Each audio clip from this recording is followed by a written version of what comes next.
চলো আজকের ব্লগটা এখান থেকেই শুরু করি। আজ তো 31, তোমরা সবাই জানো 2025 বাই বাই করবে, আর রাত 12টার পরের থেকে শুরু হয়ে যাবে 2026।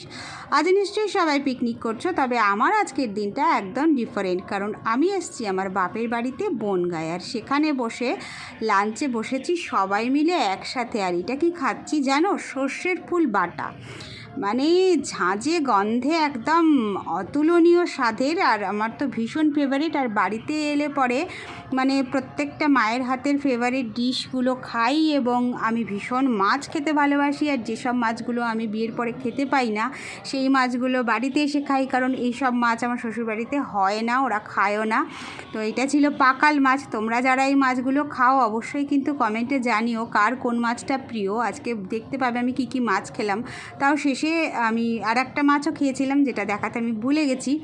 তো এইটা হচ্ছে মানে সাদা সর্ষে বাটা দিয়ে একদম হলুদ হলুদ ভাতগুলো, আর এই পাকাল মাছ অসম্ভব মানে টেস্টি।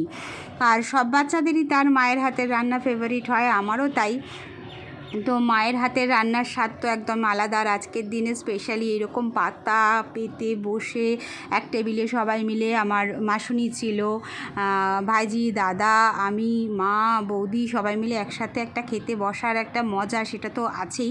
আর এটা কি খাচ্ছি জানো? এটা ছিল হচ্ছে তোমার আর মাছ। এটাও আমার ভীষণ প্রিয়। আর আমি যেহেতু মাছের মুড়ো ভালোবাসি, তাই মুড়োর কাটা আমাকে খেতেই হবে। আর মুড়োর সাথে মাছ একটা ফাও পেয়ে যাব।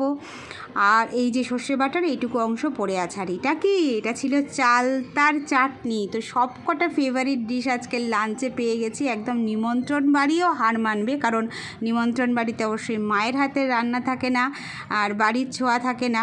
তো আজকের 31টা আমার কাছে একদম ডিফারেন্ট, খুব এনজয়মেন্টের হয়ে গেল। তোমাদের কেমন কাটলো জানিও সবাই।